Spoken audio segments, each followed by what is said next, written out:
Enough from me. Now to the playmaker. Now to the Dallas Cowboy Hall of Famer. Now to Michael Irvin.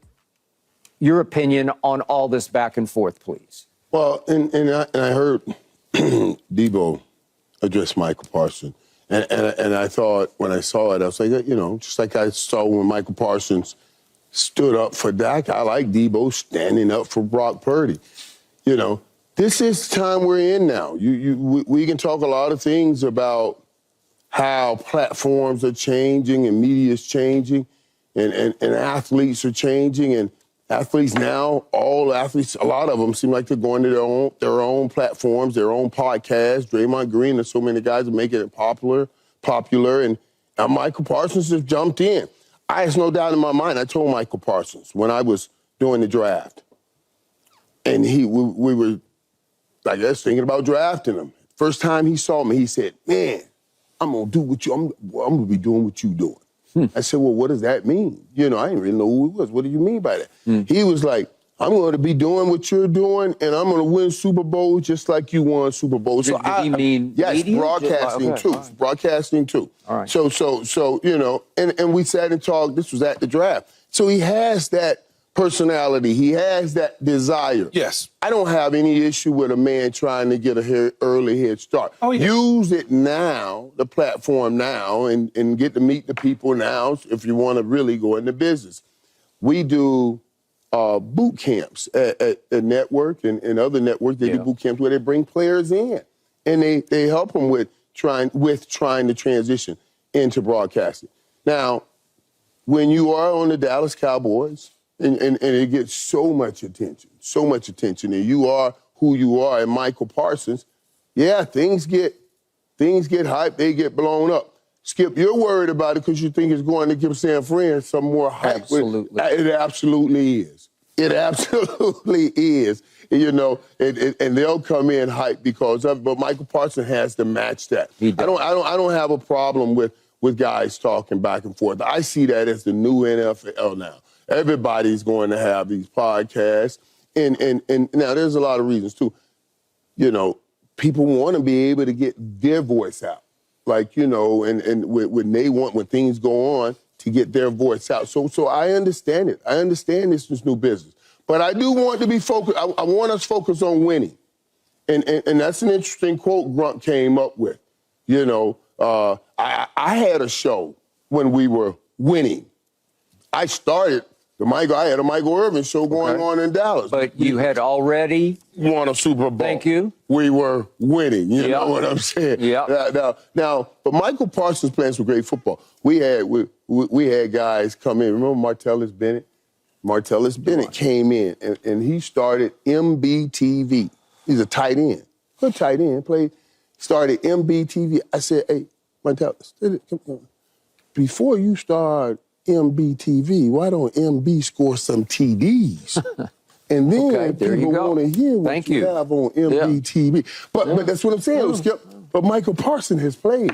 He has showed up. He has done what he's needed to do. So I don't have an issue with him. If he's not showing up on a football field and now he's out here talking just talking, then I'm going to have an issue with that. But Michael Parsons has showed up. So I don't have an issue with it. I don't have an issue with it. Like you said, Michael, there's boot camps, things of that nature. I went on the national TV shows, the Foxes, the CBSs, during my bye weeks. When David Hill was here and Ed Goin. I was part of that. It helped me. Did you have a show your rookie year in New York? I did not. Okay. I take that back. I did have a show with Lynn Berman on NBC. Okay. Once a week? Once a week. I had the Keyshawn Johnson show on NBC with Lynn Berman as my host. Right. But I did not talk about other teams and other players, Skip. Right. Okay. You know what I was? I was a cat burglar, and I was good. I didn't step on the toys. Yeah. Okay, especially after 2 losses. I wanted to get in and get out. That's the only thing that I would say about Micah Parsons is you lost 49-10, man, or 42-10. 42-10. Yeah. Just don't talk about them. Not them. Just leave them alone. Don't light that fire. You lost. They beat short you know what. Okay? And in the end, I have no problem with Deebo Samuel defending his quarterback, as he should, or any teammate for that matter, being attacked by anybody out in the universe that feels like he's not capable of being the quarterback that everybody praises him to be, Skip. So I have no problem with that. Micah, on the other hand, bringing unnecessary attention to the situation. He's adding more pressure to himself, because what happens now on Saturday against the Detroit Lions, guess what I'm going to do? I'm going to watch. I'm going to see if Dan Campbell running at him, and I'm going to see if he shed the block and get off like the play against the Miami Dolphins. Anyway. No. You were going to watch anyway. Of course. Of course I'm going to watch. But my focus is heightened and more emphasis on watching 11. It just does. Yeah. Because what's going to happen on Monday after Saturday in the Cowboys, and they rush for 250 on the Cowboys, the first thing everybody's going to say is, well, see, he's spending more time doing this. He should be focusing in on his keys in reading what the offensive guard is doing when he pulls, opposed to reading what his producer put in front of him for his podcast. That is what people are going to say, Michael. And all I'm saying is, why bring unnecessary attention to you about a team and a player that hung 42 on you? Talk about if we see them again. Talk about if we see them again. We are looking forward to seeing. I'm not saying don't talk, but we're looking forward to hopefully seeing them, because we know the 49ers. That's how I would flip it. I would say, simple, Skip, I'd say we know the 49ers are probably going to be there. We can't wait to see them again. Thank you. That's what I would say. Michael Irvin. Yep. I love you, man. I love everything you did for the Dallas Cowboys. I love everything you stand for. I have told you again and again, straight from the bottom of my heart, you were as great a leader as I ever got to cover in the confines of a locker room. You get this, and yet your heart bleeds metallic blue. So you're torn because you want to defend this young man because you know him and you do believe in him and you want him to be a little more than he's been so far. But to your point, he's done a good bit in the National Football League, but not nearly enough for me to live up to what I think he can be. Skip, that he has played extremely great football since coming in here. But you're talking about a team that you had zero effect on. They beat you 42-10. Okay. And the other problem is now we've gone 4 games and he has a sack and a half. And he got a half a sack at Miami because he cleaned up and finished up what Dorrance Armstrong started, because Dorrance got there first and Micah just finished it off, and he got a half a sack because of it.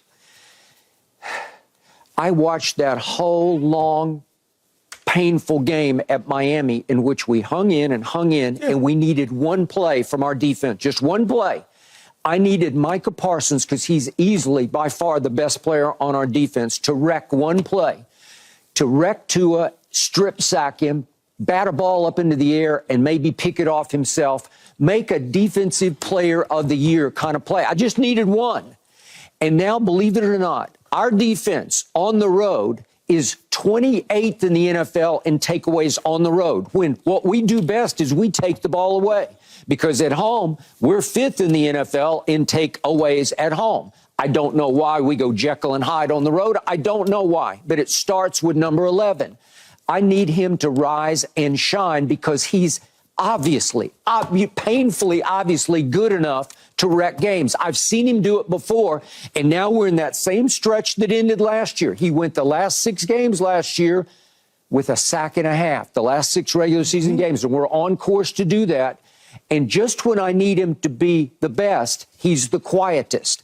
And we're going to talk later. We've gone on and on about the holds don't get called, the holds don't get called. And I got you. And there's a lot of truth to that. But in the end, you have to rise above it. Charles Haley got held. Lawrence Taylor. I'm putting Mike in this. Everybody they all get held. It's Receivers just get held. What happened. Okay, now listen to me. I don't yet need a podcaster. I need a game wrecker. I don't yet need an analyst like you are or like you are now. I need a Defensive Player of the Year. He was the favorite going in to win Defensive Player of the Year. Just 2 weeks ago, he was still the favorite to win Defensive Player of the Year, And I only say what I see, and I don't see enough from him. I don't need this. If he were in year 10 and he had won 2 Super Bowls and 2 Defensive Players of the Year, I would bless this. I would embrace it because he would be segueing into one of your chairs, not your chairs, but a chair like yours. No, yeah. And the point is, it's too early. It's too soon. For me, I'm raising his bar to the top. He's accomplished 0 in this league. I'm talking about accomplished, those rings that you own, the ring that you own, the accolades that both of you have. I can look up your numbers and I can look at all those thousands and thousands of yards receiving. It's real and it's tangible and it's permanent and it's forever what you did.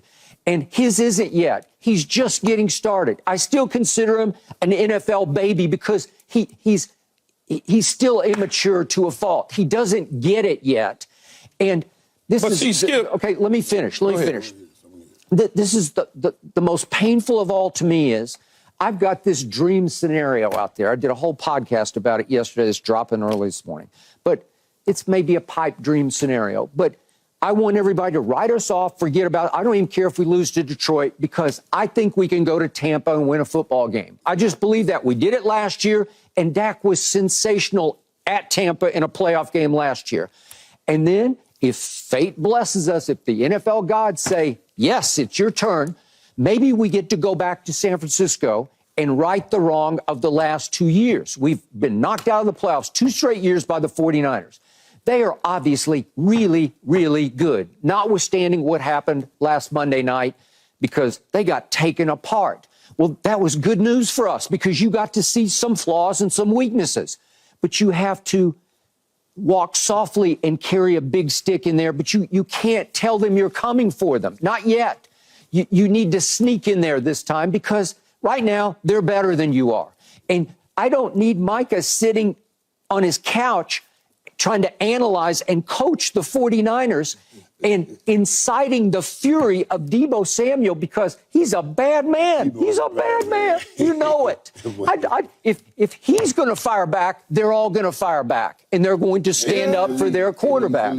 And the last time, Deebo's the leader of all of that. Last time they played, they had the T-shirt that said, what did it say? F Cowboys. F the Cowboys. So right. they already went Kittle into Ward. Kittle Ward. They had the mindset. They already had a certain mindset. Right. Here's what I would say about Micah in this podcast. We're in an age in sports where back and forth is part of it. It's just, it's all part of it. What I don't like is him talking about other players. If you want to talk about the game, or you want to talk about a game, or you want to give a breakdown of why you being held, things of that nature, yes. But when you start communicating about other players on other teams, that's when it gets a little sticky for me because you bring in unwarranted attention to yourself. That's not how you, and I understand you got a podcast. You want people to dial in because people like smack talking, Michael. They just do. They think smack talking is. But he's saying, let me show you how. There's a lot in this. There's a lot in this. There's a lot in this because what we see is how we want things done. And we sit back and say, well, I would have done this, or I would do it this way, or I would do it that way. You got to also understand the internalization of why people do things, not just what they do, but why they do it. And Micah Parsons may be one of those guys that lifts himself up through this method. That's why I don't have an issue with it. And that's why I say, as long as he's balling, and he's balling, Michael, he's balling, we can sit here and say, oh, he didn't have a sack in this game, while Myles Garrett is on a 5-game stretch where he haven't had a sack. But but we're not talking about Myles Garrett, though. And that's my point exactly. So wait, let me finish. So Micah Parsons is sitting here saying, y'all are prospering. Y'all are talking about me. Y'all come out here and say what I am not. So why can't I have this platform to defend me when y'all are saying that I am not? People on this desk says this man ain't quite the player that we have said him to be. We've said it right here on this desk when we have compared him with Lawrence Taylor because we talk about him so much. What's wrong with him saying, I want a voice in this situation? Playmaker. There's nothing wrong with him saying that. But he's not talking. I just said to Skip. He's not talking about why they're holding me. He's gotten into a conversation. Right. This conversation started because of Deebo Samuel's reaction to his talking about the quarterback. About the quarterback. Correct. He's breaking down quarterbacks. Talking about. He right. didn't say, I'm with you on that. I got to play better. They're holding me. If they didn't hold me, I can get to the quarterback. Well, he said that also. But that's not what we're talking about. He said that also, and that's what we're going to talk about later because he's been putting that out. Right so he did say that also. But right now, we just snatching out his piece.